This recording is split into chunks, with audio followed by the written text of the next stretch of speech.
é muito difícil. Até agora, quando eu falo, eu fico muito mal. Perdão, Senhor. Perdão. Que isso sirva de exemplo que outras pessoas, assim como eu, aos 51 anos que eu estou hoje, passar por uma vergonha dessa, ser chamada de errada, desonesta, uma coisa que eu nunca fui na minha vida. Que mais ninguém possa passar por isso, que eu consiga me formar, consiga trabalhar, ajudar muita gente, muitas pessoas que, assim como eu, não têm condições de fazer muito, e eu possa ajudar todos para poder diminuir essa desigualdade da maneira que eu vou servir à sociedade.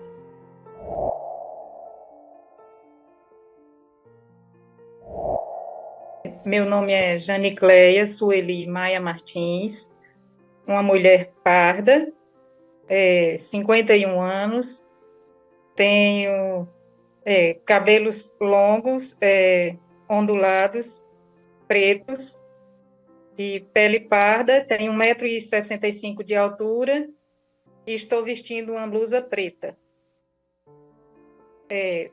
A minha história é bastante longa, mas eu vou tentar resumir nesses 7 minutos.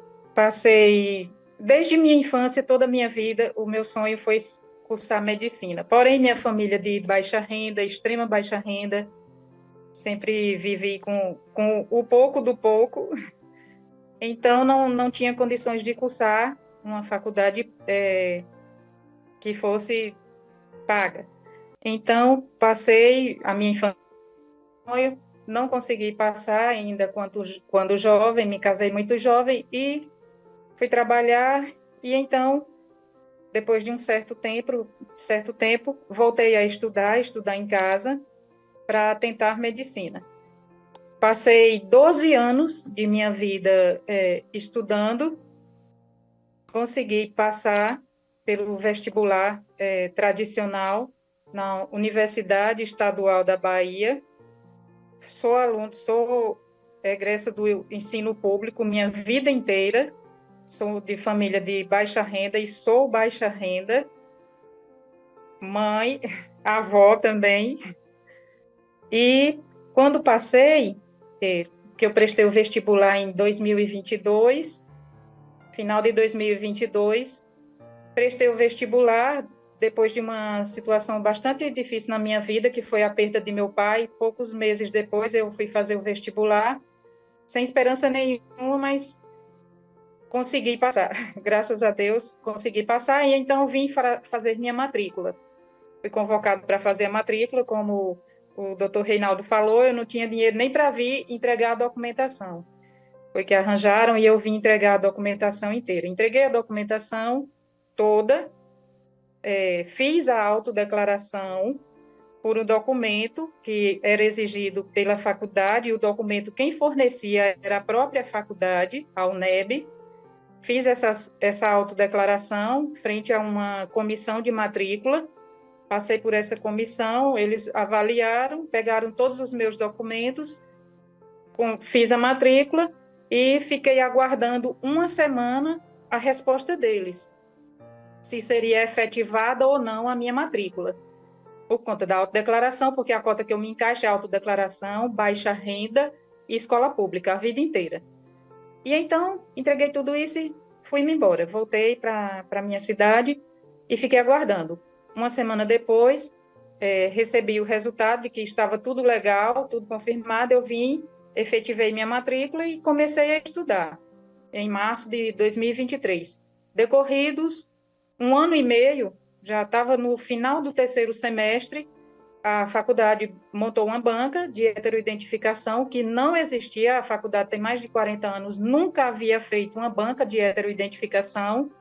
Criou essa banca da noite para o dia.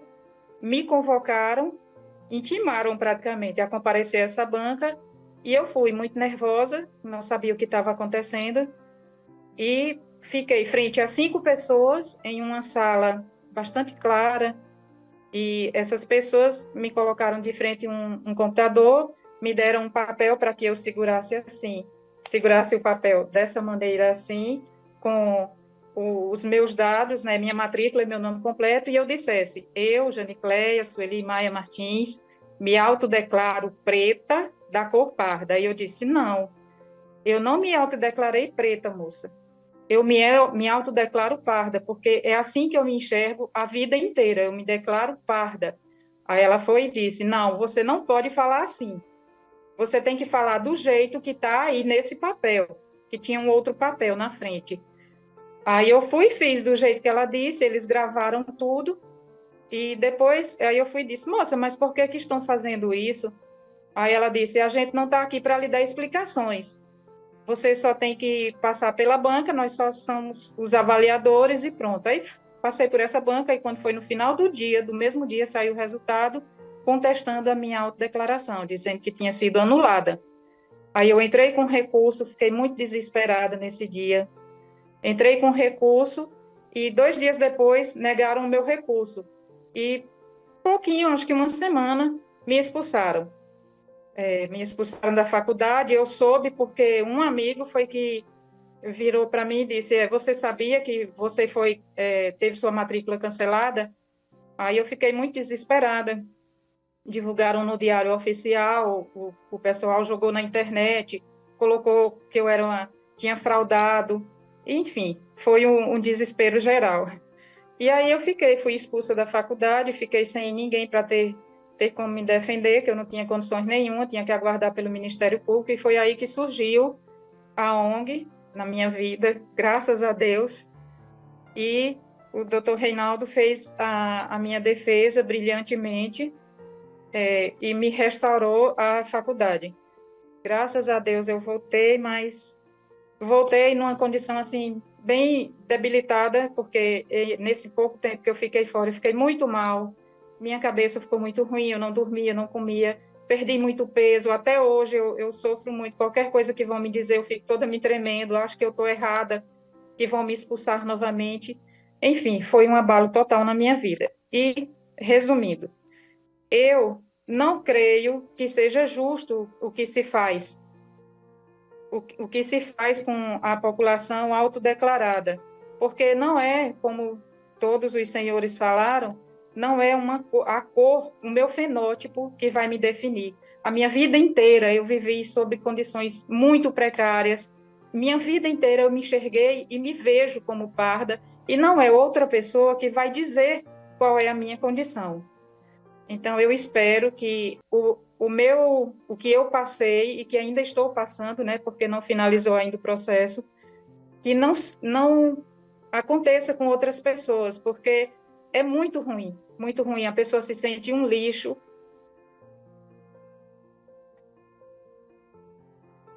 É muito difícil. Até agora, quando eu falo, eu fico muito mal. Perdão, Senhor. Perdão. Que isso sirva de exemplo que outras pessoas, assim como eu, aos 51 anos que eu estou hoje, passar por uma vergonha dessa, ser chamada de errada, desonesta, uma coisa que eu nunca fui na minha vida. Que mais ninguém possa passar por isso, que eu consiga me formar, consiga trabalhar, ajudar muita gente, muitas pessoas que, assim como eu, não têm condições de fazer muito, que eu possa ajudar todos para poder diminuir essa desigualdade da maneira que eu vou servir à sociedade.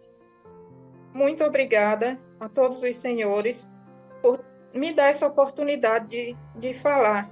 E peço desculpas pela emoção, porque isso me abala muito até hoje. Eu fico assim, todas as vezes que eu falo nisso, eu fico muito nervosa, porque eu fico pensando que a qualquer hora pode acontecer tudo novamente, e eu ser expulsa. Muito obrigada a todos vocês, a todos os senhores, muito obrigada.